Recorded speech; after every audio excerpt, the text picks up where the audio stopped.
Can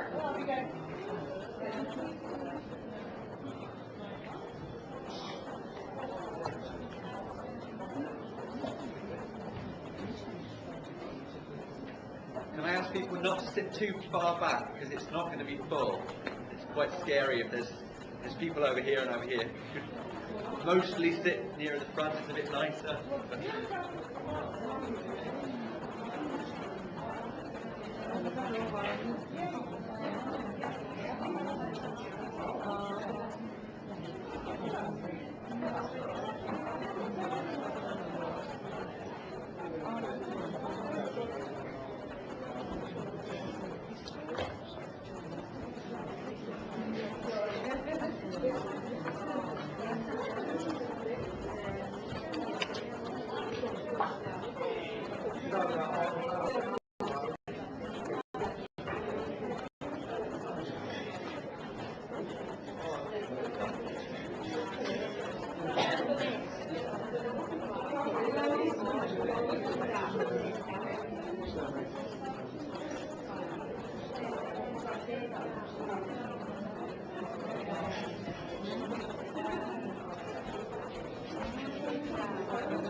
Should I start, do you think?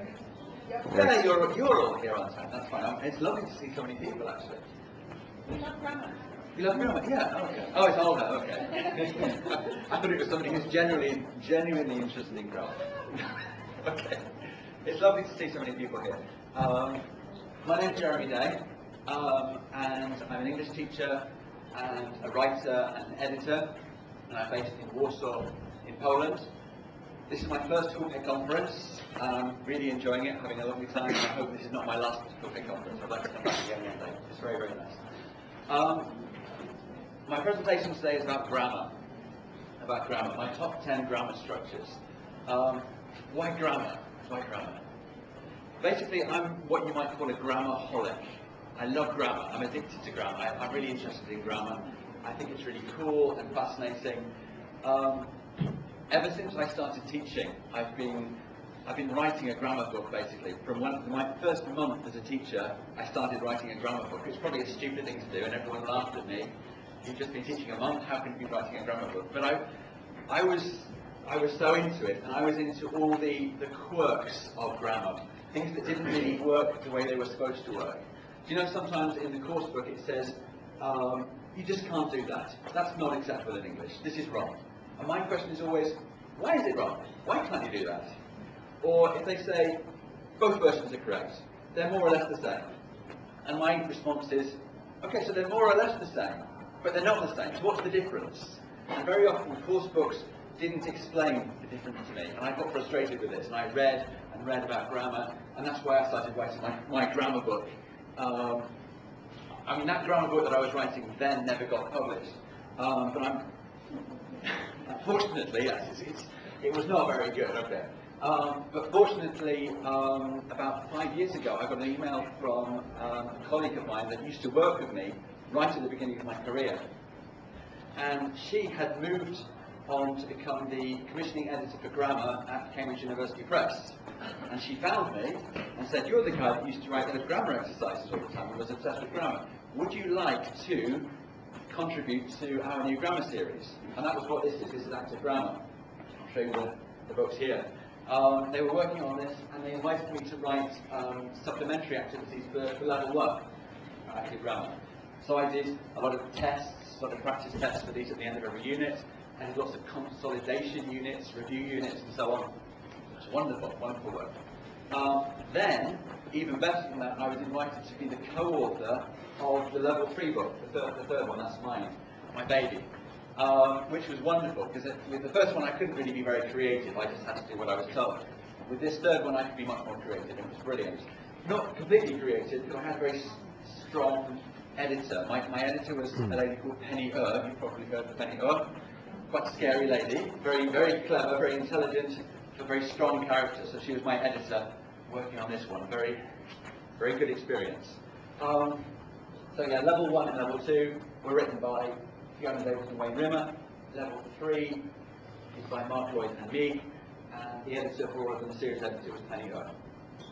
A wonderful experience. These books are based on a CLIL approach, so content, language, integrated learning. The idea is that you don't just learn language, you learn about the world and interesting things about the world at the same time. So each unit of these books presents a different aspect of maybe the school curriculum. So you've got a unit which deals with chemistry, or a unit which deals with astronomy or geology. I mean, they're not all academic. There's something about shopping and cooking and so on. But you can learn about some really interesting academic subjects. You can learn about the world through these books. Interesting text, listening activities, and then the grammar activities, starting from very simple, yes, true, false, and gap fills, progressing to much more free activities later in the book. Anyway, I'm not going to take many of my examples from the book. Most of the things you'll see today are not really from the books. My presentation is about my top 10 grammar structures, my favourite grammar structures. Some people have asked me if there's an underlying theme to my presentation. What's the big idea of this presentation? And I must confess, there's no big idea. It's just me talking about grammar.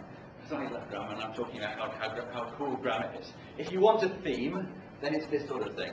I'm going to be talking about rules with weird exceptions, some weird rules, some things which aren't what they appear. I'll talk about some things that we never teach our students, or we don't teach them enough, and some things you can't do in other languages. Now, other languages for you guys would be Croatian. I don't speak Croatian. I speak Polish. My Polish is pretty good. I've lived in Poland for 16 years. And I know there are huge differences between Polish and Croatian, as I've discovered, trying to make sense of listening to people. I can't make any sense at all. But at the same time, I imagine that the differences between English and Polish are similar to the differences between English and Croatian, if that makes some sense. The things that are different, in my experience, probably similar to the differences. Okay, I'm getting confused now about similarities. You know what I'm talking about. Okay, if I get it wrong, you can shout at me. Okay. And putting all of this together, my theme is that if we find them interesting as teachers and we share our interest and enthusiasm with our learners, then maybe they'll enjoy them as well. Maybe they'll find them interesting. Maybe. Actually, I said there was an underlying theme, but yesterday when I was watching Piotr Steinbrecht's plenary about English as lingua franca, he gave me an idea, actually. Maybe there is an underlying theme to all of this. Because what he was saying was that according to this ELF proponents, a lot of the grammar we teach is superfluous, it's decoration, things like articles and this third person S and this rule about if and will. And a lot of people are saying, yeah, we don't need to learn that anymore, it's just decoration for the language. And this is happening not just with teachers, but with learners, especially with learners. They're saying, why should I bother with this crazy rule about third person S or about if and will? And this is coming from learners especially adult learners. And I've had this from adult learners. especially business people, who say, I can communicate in business very successfully without all these decorations, this grammar stuff. I don't need to learn it. In the old days, we could say, well, you've got to do it because that's what native speakers do. These days, that's not acceptable anymore. We can't say, you've got to do it because native speakers do it.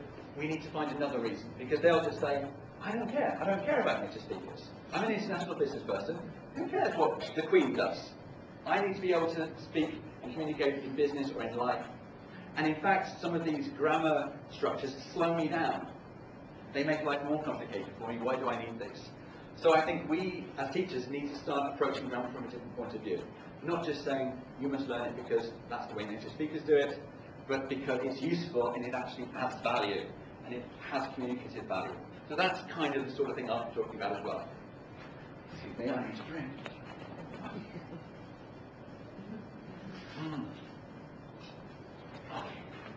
Okay, so my presentation is, I'm going to do it as a top 10.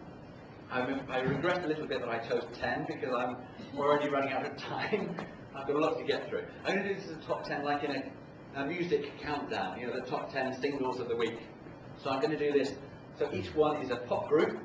So the pop group for number 10 is the Modals, which will be a nice name for a pop group, with their song, We Could Go Out on Saturday.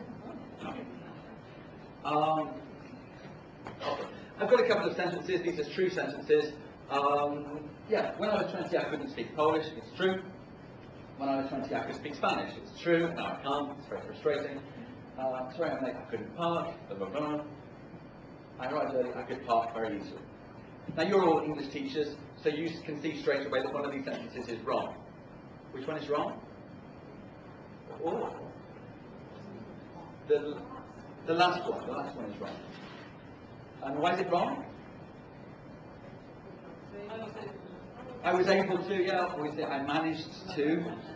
But that's not why it's wrong. That's just what should be instead. And if you think about it, I was able to, or I managed to, that's actually much longer than the version that's wrong. What on earth is wrong with saying I could park very easily?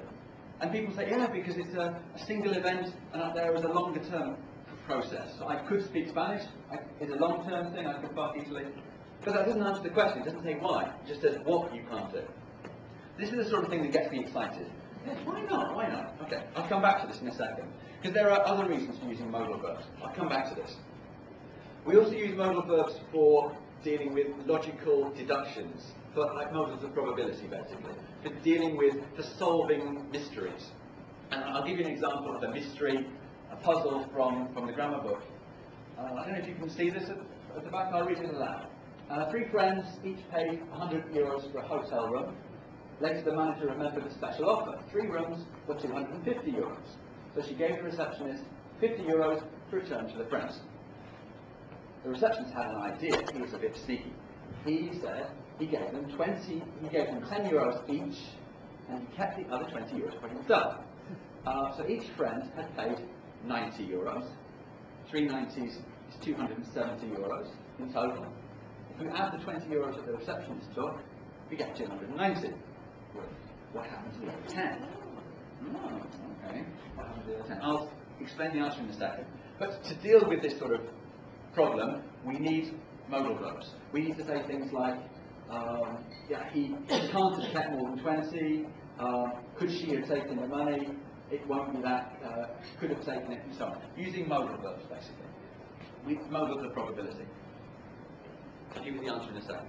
So modals of probability, you're all familiar with this. At the top, we've got things like must, you must be right. At the bottom, the opposite of must, you have can't, good.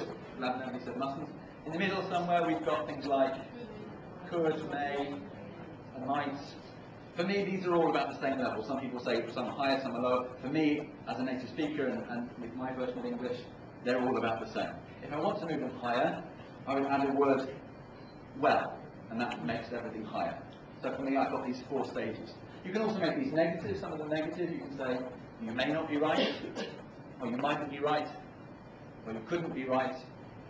Anything look strange there? Oh, okay, no, for me that's good, this is fine. I would use the mightn't, this is perfectly okay. I've got a problem with couldn't. I wouldn't say that. For me that's not English, that's strange. It doesn't really work for me.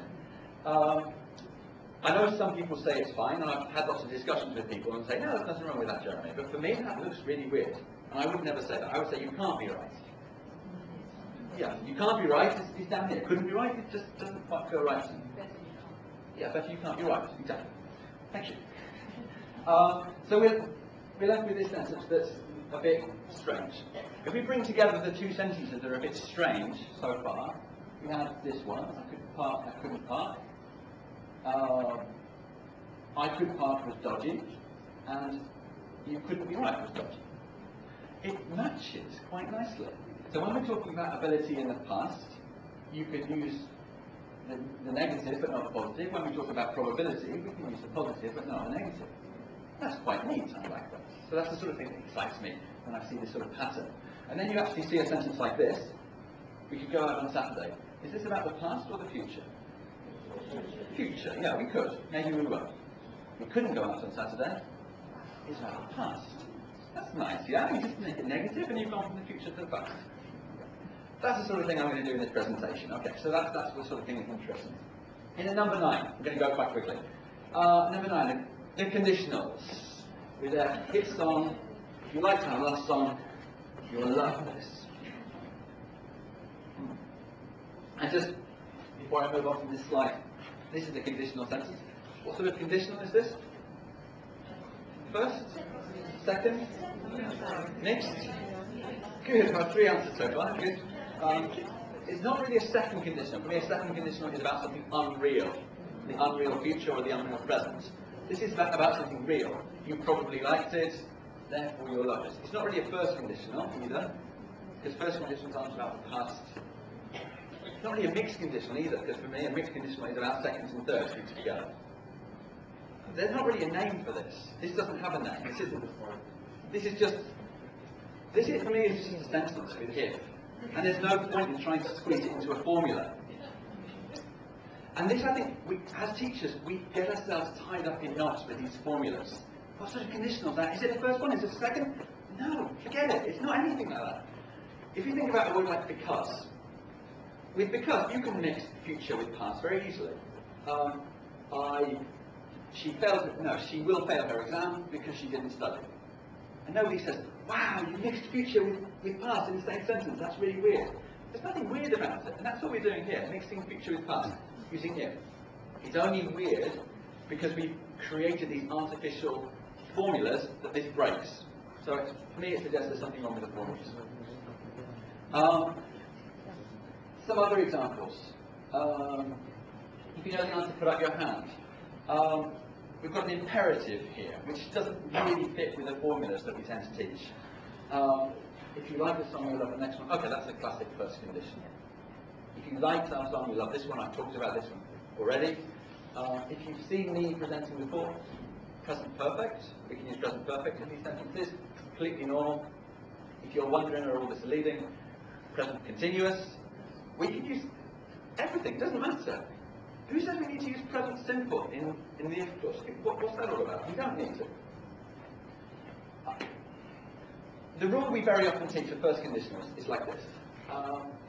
If plus present simple, will plus infinitive. We've all taught this many times.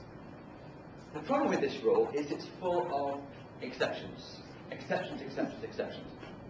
My version of this rule is if plus any tense plus any tense. And the nice thing about this rule is there are no exceptions. It's really cool. And really, you can use any tense. I promise you, there is no limitation on what tenses you can use in conditionals. You don't need to use present simple. What's wrong with present continuous? What's wrong with present perfect? Why does it have to be will and not going to? What about all the other things? You can use whatever you want to. That's English. We don't have these restrictions with because sentences. Why do we pretend there are these restrictions with if sentences? The only complication is this thing about if and will, if and would. And you're probably thinking, yeah, we don't do if and will in the same sentence. By the way, the book in the book, I tried to include lots of these rule-breaking or these pattern-breaking examples in the book. So we've got things like the teacher sometimes lets us go home early. If we worked hard. So real past and real past It's not a first condition or a second condition, it's nothing. It's just a if sentence. We've got present perfect, we've got going to, present continuous. They're all fine in conditional sentences. So we're just left with this thing about if and will. And to understand that, we need to think about what's wrong with will. What does will mean? Two sentences. My students don't do any writing. My students won't do any writing.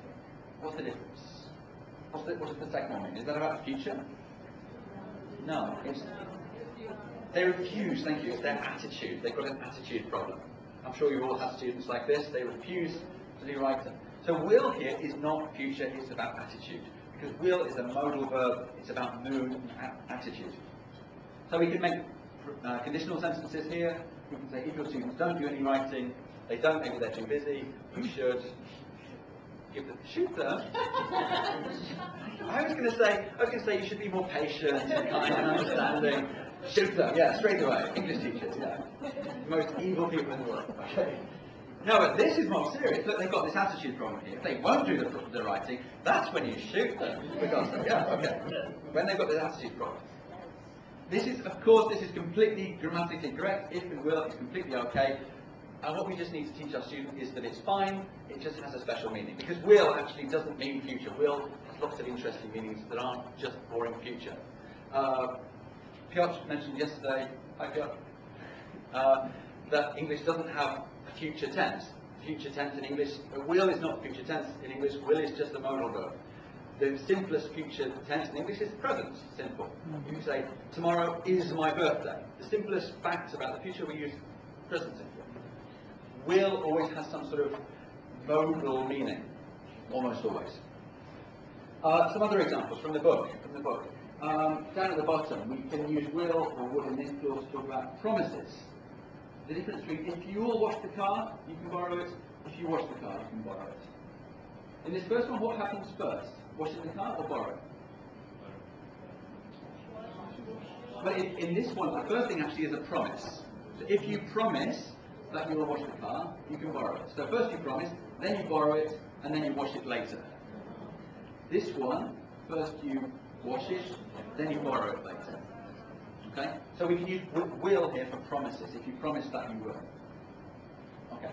And that's basically why we don't use will in other sentences about the future. If it will rain tomorrow, well, that doesn't make sense because the rain doesn't promise to rain. It's not about an attitude problem. Okay, so that's why we don't do it. It's not just that you can't do it, it's just that it sounds stupid because the rain doesn't have an attitude problem.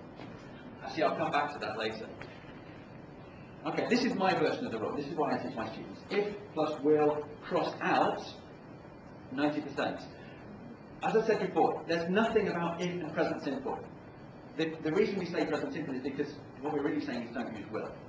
But when I teach this to my students, I always put this 90%, which means when I'm teaching this to pre-intermediate students, I don't need to explain these complications. I can just say, there are situations when you can do it, and you will learn about it next year, or the year after. Or don't worry about it, but you will probably find some examples where you do have it. I use these percentage rules very, very often. This is a 90% rule, this is a 50% rule, this is a 99% rule. That way when they come across exceptions, they're not alarmed, they're not destroyed. My teacher told me you can't do this, now you're telling me you can do this? What's going on? Who's lying? Who's telling the truth? I think even at pre-intermediate level, at elementary level, we need to be honest with our students and not pretend that these are 100% rules. I'm quite passionate about this, sorry. Number 8. How are we doing for time? Probably. Oh God, it's going to be okay. We're at number 8. Sorry. Number 8, the passive. Oh, the passive. Okay. The passive, with their song, I hate being made fun of. Okay. What's there to say about the passive? The passive is probably the most boring grammar structure in the world. Sorry, no, it's very exciting. I once had to do an hour's presentation, hour's training session on the passive. What the hell can you say about passive? I mean, in Poland, we have passive. In Poland, it's the same. What can you teach about passive? When I started thinking about it, something I noticed is there are two very, very different reasons for using passive. If we say the house was built in 1912, the person who did it is not important. Who cares who did it? What's important is the date. If we say this house was built by my great-grandfather, the person who did it is suddenly so important but I moved him to the end to increase his prominence. In other words, this is exactly the opposite reason for using passive. Here the agent is not important, here the agent is extra important. Completely different reasons for using passive. I don't think I've ever seen that in a book. Well, you've seen it in my book, but you wouldn't see it in many other books. 2 reasons for using passive. And I then started thinking about my students in Poland, because in Poland they have passive as well, and they could say this in Polish and this in Polish, and I guess you could say both versions in Croatian as well, is what mine in Croatian. In Polish what you can do, you can say my great-grandfather built this house, or if you want to draw attention to the thing at the end, you just move it to the end, and you can say this house built my great-grandfather, and it still makes sense. This is still the subject, this is still the object, because of case endings. The same in Croatian. Yeah, you see, I do speak Croatian. Yeah, I know everything about your language. Yeah, okay. You can do that in Polish, and you do it in lots of languages, in German as well. You move things to the end to draw attention to them, and because you've got case endings, you can do it. In English, we do that all the time as well, but we have to use passive. And for that reason, English uses passive about twice as often as other languages.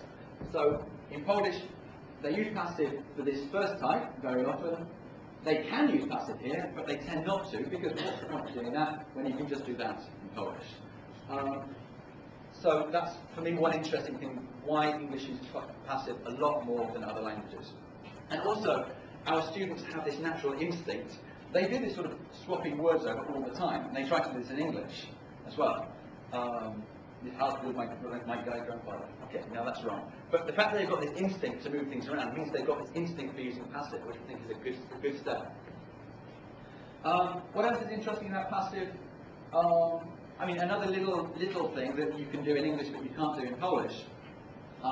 Okay, with every language you can make the direct object into the subject. This watch was given to me by my wife. But in not many languages can you do this.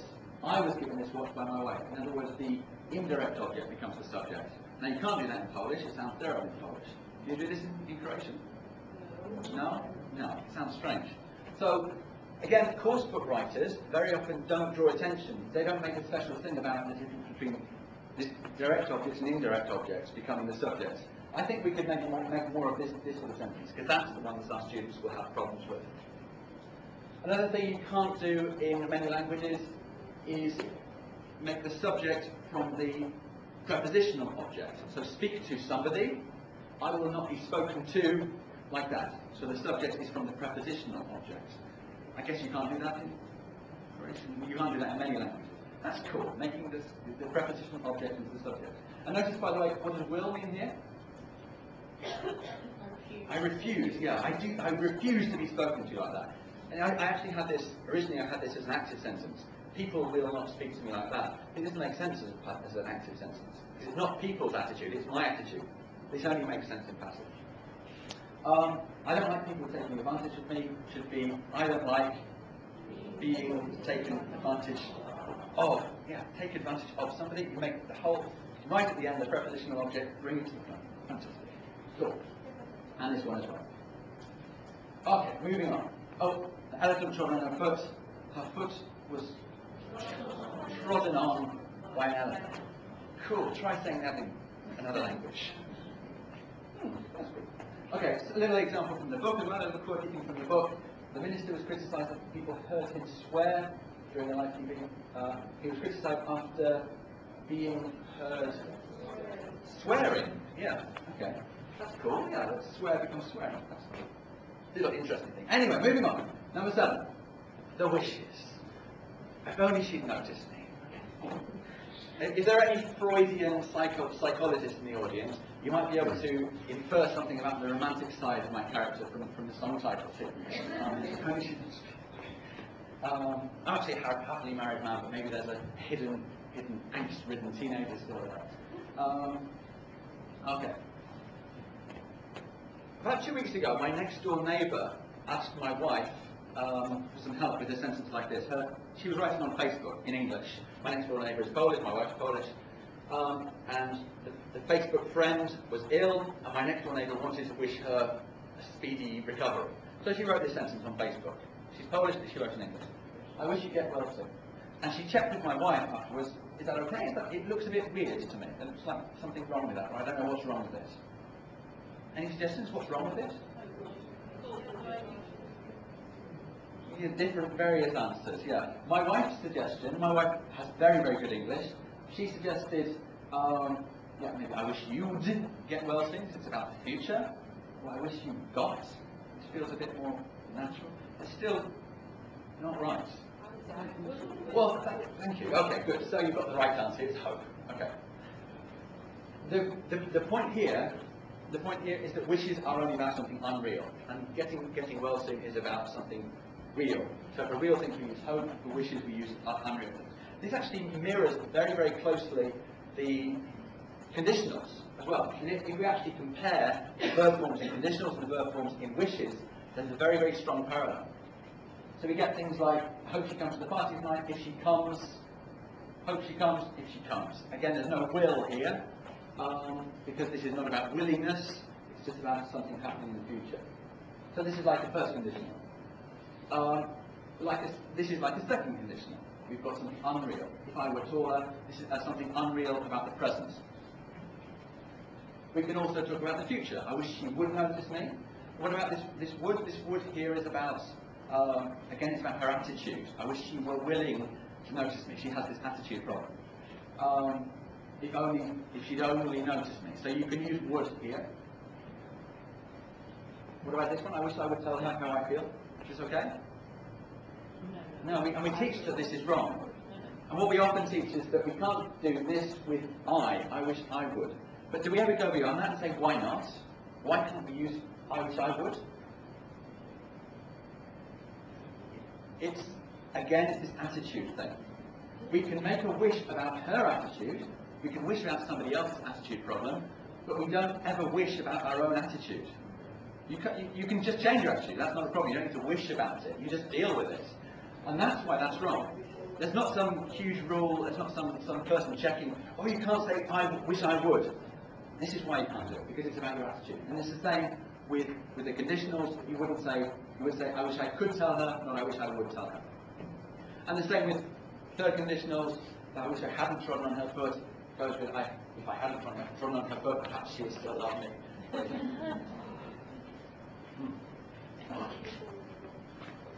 Well, she still won't do any writing, unfortunately. Yeah, if they would do their writing, I'd be delighted. If they would. Grammatically correct sentence is about their attitude. If they would. So I wish they would is correct. This is okay. If it would stop raining, I think we'd have a picnic. Is this okay? Does the rain have an attitude? Well, sometimes it does. You don't have this feeling? Oh, please stop raining. Please stop raining. Yeah.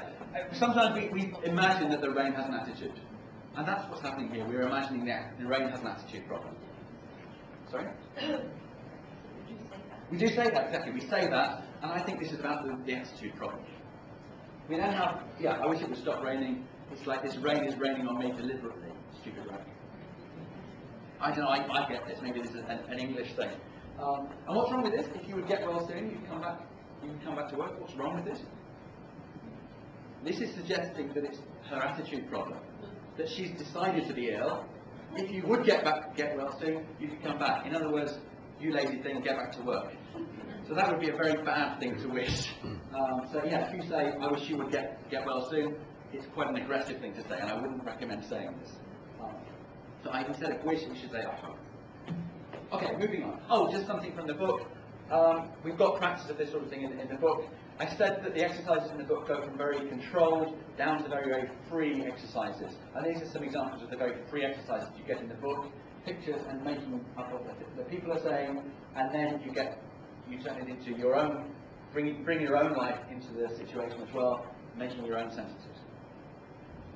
Number 6, Future Perfect. Oh yes, Future Perfect. That would be a nice name for a pop group, Future Perfect. They want to see undies this big. Do you know what undies are? Yeah. Some people are laughing, some people are pretending to laugh. Undies, underpants. Underpants. Okay, I'll explain why in a second. We all know Future Perfect. We've seen this timeline hundreds of times. This time next year, we'll have been married for 10 years. Fantastic sentence. So we look into the future at this point a year from now, and then we look back and we measure the time from the start up until that point in the future. That's mad. That's completely mad. Why would anyone want to do that? Well, that's what your students say. That's what my students say. I don't need that. I say, we've been married 9 years. What's wrong with that? Yeah. Next year is our 10th anniversary. What's wrong with that? This isn't especially useful. And yet we teach this from pre-intermediate level or even elementary level. This is not especially useful. And this isn't the main reason for using future perfect. Future perfect is a wonderful tense, but that's not what we really use it for. I did a search on Google News a couple of years ago for future perfect. I actually searched for the phrase won't have seen. I searched for won't have seen, and I came up with a list of news stories from that day. And the stories, for example, they found a giant rat in a volcano in Papua New Guinea, a new species of giant rat, and it was very friendly and tame. It just came and sat by the reporter, and the reason it was tame because they said you won't have seen a human before. They were predicting about its past. They predicted that it probably had never seen a human before. There were some people travelling around Australia with a pair of giant underpants to raise awareness of prostate cancer. And they said, I know for a fact they won't have seen undies this big before.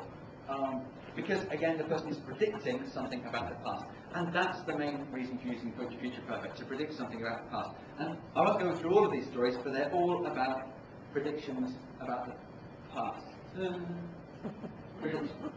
Yeah. That's why we use future perfect, for predicting about the past. And we do that all the time. I mean, not just with future perfect, but with things like modal verbs as well. You must have seen, they may have seen, might have seen, could have seen, can't have seen, all these modals, and won't have seen is part of that family. It's a modal of probability, of making predictions about the past. And again, if we come back to this puzzle I showed you earlier, we get examples like, the receptionist will have kept it too. I predict that the receptionist kept it too. By the way, does anybody work out the answer to the puzzle? Okay, it's a bit cheeky actually. This is, we shouldn't add the receptionist €20 because the 20 is part of the money the friends paid. Instead, we should add the 30 that the friends got back to 217, making 300. Sorry. So it's just a trick. Yeah, you don't get it? Okay, think about it later. Buy the book and then you can work it out. Okay. In at number 5, past perfect. When she left. Again, my romantic side coming in here. Actually, it's not very romantic. Here are my examples. She left, the party started. What happened first? She left. And then the party started. The party started, she left. The party started, then she left. Okay. So it makes a difference which order we put the sentences, basically. With past simple, it makes a difference. She left, the party started. What happened first? The party has started. Yeah, you know this, okay. English teachers, okay, we do this all the time. What are you telling me about? Party started, she left. What happened first? She left, okay. When she left, the party started. First she left, then the party started. The party started when she left. Okay. First she left, and then the party started. Okay. In other words, when you put it inside a subordinate clause, it actually doesn't matter whether it comes first or second. So it kind of breaks the rules. It breaks the normal rules with inside subordinate clauses, subordinate time clauses. Then we start to bring things together and it gets exciting. So that's the sentence you've just seen. When she left, the party had started. What was first? The party had started, and then she left. Okay. And when she left, the party started. What was first? Yeah, she left, and then the party started. Okay, so the obvious question then is, what's the difference between the middle sentence and the bottom sentence? Sorry? Well, in both of them, the order of the events is the same. There's no difference in the order of the events. Okay, yeah, kind of, yeah. In one of these, they were actually waiting for her to go. Which one? The second one, yeah. In the second one, in the first one, she left, and then bad luck, her timing's bad, the party started. In this one, They were waiting for her to go. She's gone at last. Hooray! Now we can have our party. Okay. So, past perfect here has this sense of changing something from a temporal, a time relationship, into a causal, cause relationship, which I think is quite interesting. I've never seen that in any books. And in fact, that was one of the things I mentioned at the beginning. I once came across almost exactly these sentences in the course book, and the course book said, you can choose, they're both about the same. And my student said, no, we need to, what's the difference? What's the difference? And I couldn't explain. So that's why I'm obsessed with those sentences a little bit. Some more examples. By the time I found my ticket, we missed the beginning of the film. I found. Oh, okay, they're both correct, okay. But which one is a bit more natural? I would say the second, I found. I would say by the time I found. Some people would disagree with me, okay. By the time, I think we knew the answer. By the time we arrived, we missed the beginning of the film. You can't go out until you tied it or you've tied it.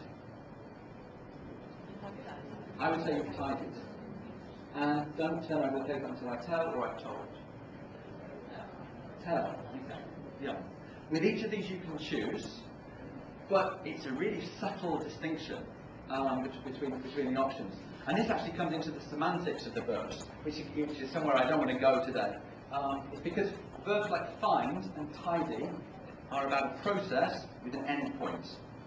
Verbs like arrive and tell are focusing especially on the end points. And they're like different classes of verbs, but very, very subtle distinctions there, which I wouldn't probably get into with my students, but it's interesting to think about. That it's not just the boring old, this happened first, there's more involved in past perfect. Okay, moving on. Experiences. Okay,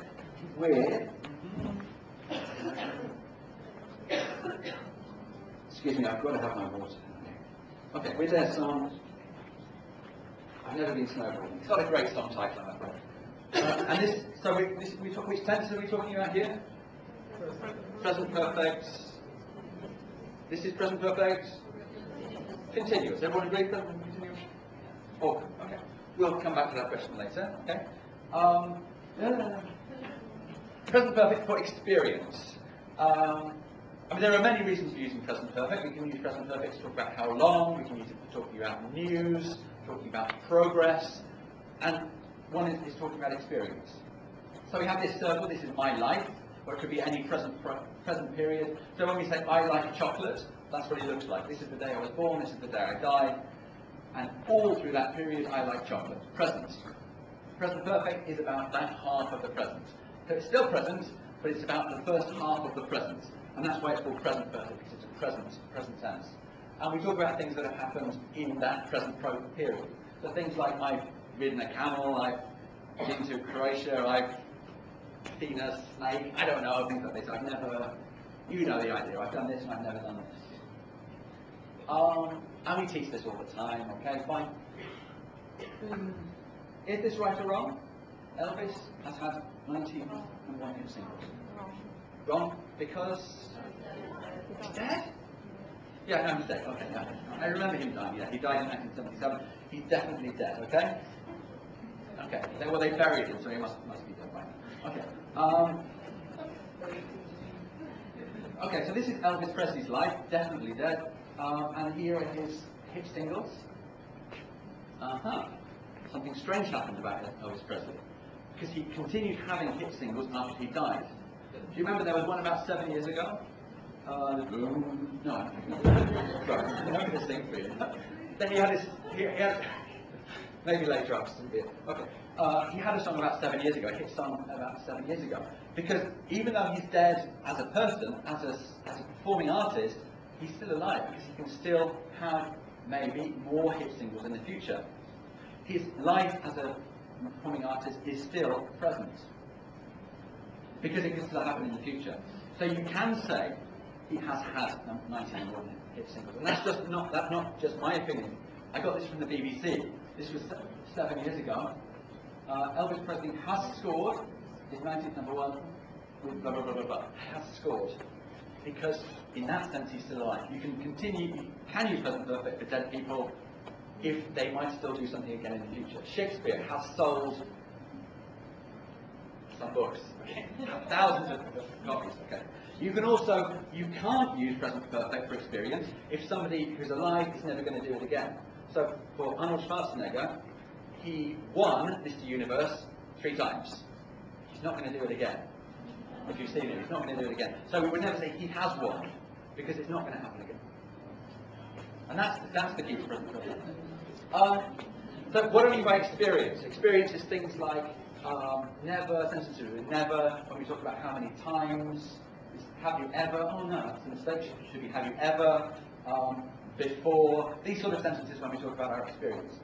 What's the rule about present perfect simple and present perfect continuous for experience? Any ideas?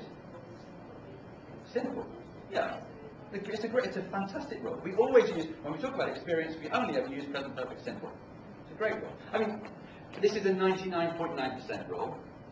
You can use it for interrupted experiences, but we never do this. You say, have you ever been walking down the street when you remembered, you forgot where you were going and you had to go back? Have you ever been walking? So interrupted experiences, but we don't do that. So it's a 99% rule. Present perfect, simple, or experience. Oh no, you said this is present perfect continuous. We've got a problem. We've got a problem. This seems to break my rules. But in order to work this out, we need to study this word, be. If we say I've been to Croatia before, we don't say I am to Croatia, we say I am in Croatia. We don't say I was to Croatia, we say I was in Croatia. And you can also say I've been in Croatia. That's fine, it's a good sentence.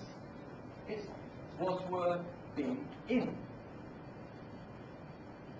When we say I've been to Croatia before, this to makes it feel much more like go. I go to Croatia every year, for example. I went to Croatia a few years ago. The verb is actually go, went, been. Been is the third form of the verb go. Of course, you'll say, no, it's gone.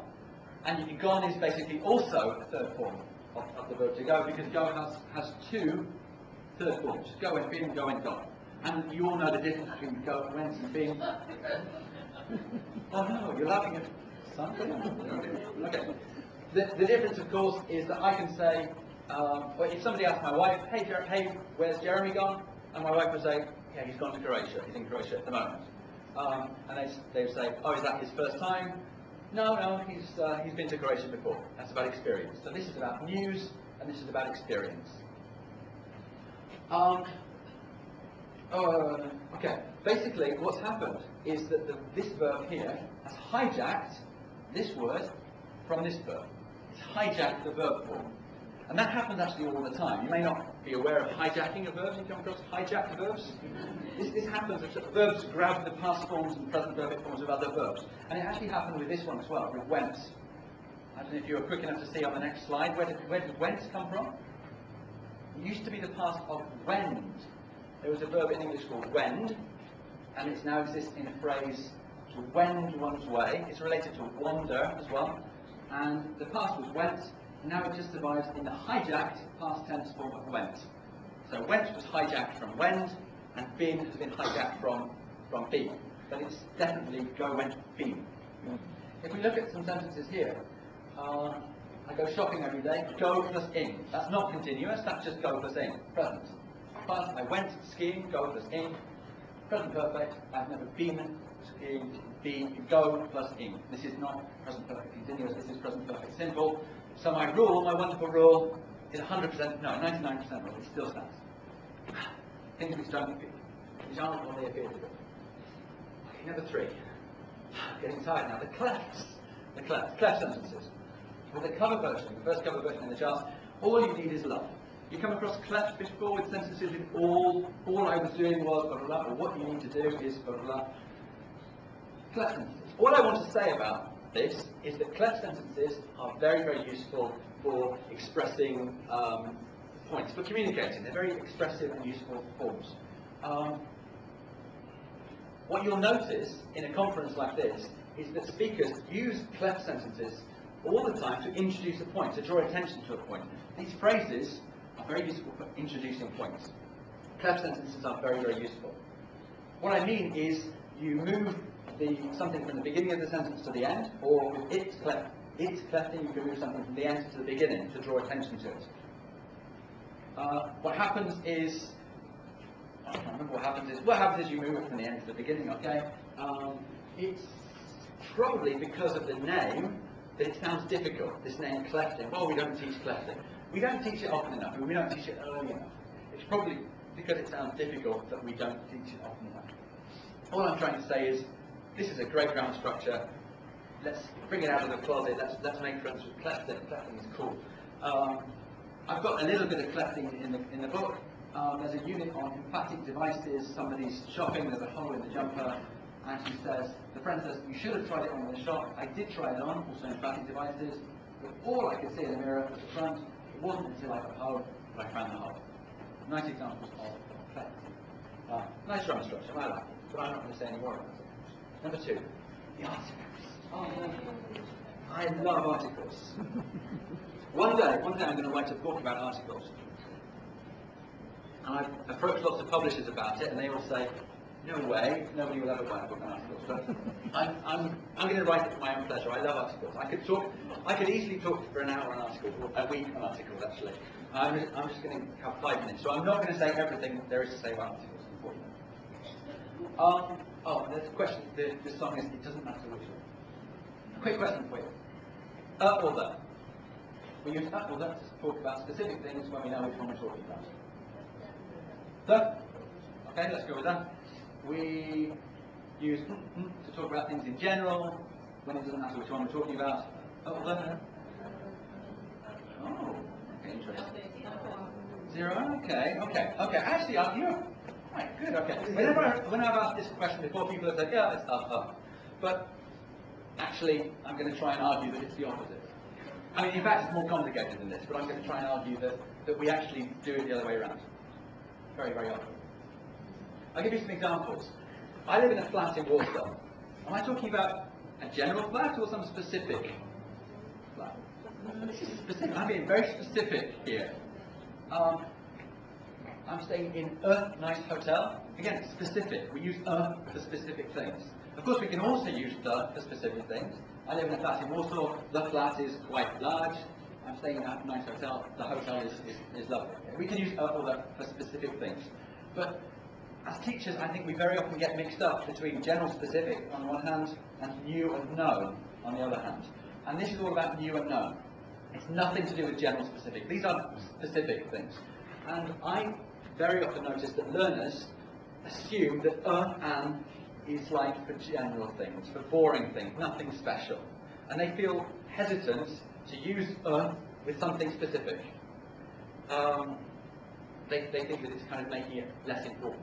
In fact, is a way of drawing attention to something and showing that it's important and showing that it's interesting. Some other examples. I went to the cinema last week. Does it matter which cinema? It doesn't matter. I'm just interested in the film. Okay? So the here has the effect of making it less interesting, less important. You know which cinema, or it doesn't really matter. I'm not drawing attention to the cinema, I'm drawing attention to the film. If I say I went to a cinema, here I'm drawing attention to the building. So is a way of drawing attention to something, saying this is new, pay attention. I went to the museum last week. Well, is it or the? What would be more natural? Okay. I would say because basically all cinemas are the same. It doesn't matter which one. With museums, they're not all the same. It does matter which one. And here I would say I went to a museum. If somebody, with these first sentences, if somebody says to me, I went to the cinema last week, I would say, what film did you see? If they say, I went to a cinema last week, I would probably say, which cinema? Which cinema? Because, and it's the same with museums. Museums tend to be different, so the buildings, the actual building, the actual location tends to be important. So again, the is a way of saying that something is not so interesting. Got any more examples? Could someone open the window, please? Even if there are 20 windows, I don't care which one you open. Just open the window. I'm interested in air, not choosing a window. I need to go to the doctor. This doctor, that doctor. I don't care which doctor. Any doctor. The doctor. I'm ill. That's what I'm interested in. The is a way of making something less interesting, less important. Speak on the telephone. Which telephone? This one, that one? Doesn't matter. Any telephone. I went to a shop and asked the assistant for some change. Maybe there are 10 assistants. I don't care. I'm not interested in choosing particular assistants. Any assistant will do, and that was one I spoke to. The brain is a wonderful thing. Now I'm talking about something in general. We do use the for generalizations. And the computer has revolutionized teaching. Again, the is for generalizations, very often. Just to bring all this together, this is a table I've always used with my students, and again, I've never seen it in any book. We've got singular and plural and uncountable here, and I distinguish between specific things on one side, and the other side will be general. And within specific, we've got new and known. So for my hotel, I would say I'm staying in a nice hotel. The hotel is very big. With plurals, I've met some very nice Croatian people. The people are interesting. We've had some nice weather in Croatia, or some interesting weather. The weather has been slightly disappointing. So this is for specific things. We can also use articles for general things. For plural and uncountable, we tend to use nothing. So I like chips. I like cheese. But sometimes we also use singular things for general. Like the brain has transformed. No, the brain is a wonderful thing. That table for me explains so much about articles, and you very often see lists of rules and exceptions in books. This actually explains 95% of examples of articles in English. Okay, how are we doing for time? Oh, loads of time, 6 minutes. Okay. It's okay, we're on number 9. We're on number 2. This is fine. Okay. In the book, in many books, we have exercises where you've got to put the article in the spaces. And for me, that's the most stupid exercise in the world, because what it's basically teaching students is that articles don't matter. Because if the student knows which articles put in the space, what have they added by putting the articles there? What communicative value have they added by putting the articles? If it makes sense first, if it makes enough sense for them to know what to put in, what's the point of putting them in? It's a ridiculous exercise, and I hate it, and I never do that with my students. What I do, the opposite, is I give them the articles and get them to create stories and use the nouns in a more creative way.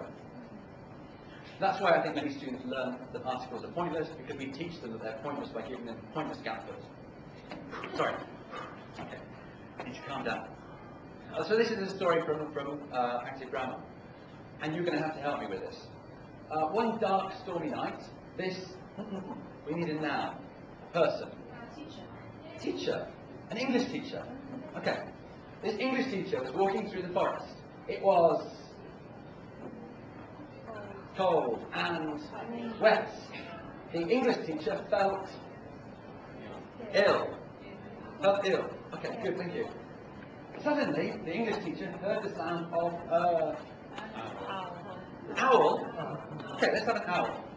The owl was a long way away, but it was coming closer and closer. The English teacher started running. She felt very terrified. Okay? Suddenly she saw a rabbit. A rabbit. Standing among the shadows. The rabbit was carrying a machete. The rabbit was carrying a machete. The English teacher screamed. A rabbit with a machete. Okay, and you can continue on and on and on. Okay, so provide the articles, and then the students provide the story. Very nice activity. Number 1, subject to subject raising. This is my favourite grammar structure. I just want to show you how this works. It's really cool. For example, there's something here you happen to know. Something really amazing you can do in English, and I guess you can't do this in any other language as far as I know. Somebody once decided in English, I know, let's take the subject of a subordinate clause and just put it in the main clause. Wouldn't that be a mad thing to do? And that's what you do. You just move the subject up there, make a few little cosmetic changes, so that becomes 2, that becomes 2, will be late becomes to be late. She's likely to be late. That's crazy. If you think about that, what does that mean? She is likely. How can a person be likely? What is likely is the situation. And we just move the subject up from the subordinate clause into the main clause. That's really cool. I love that. I'll give you another example. Oh, sorry, some more examples. You can do this with unlikely. You can do it with certain. She's certain to be late. She's probable to be late. Doesn't work with probable for some reason. She's inevitable to be late. Doesn't work. But instead of inevitable, we can use bound. Bound is a great word.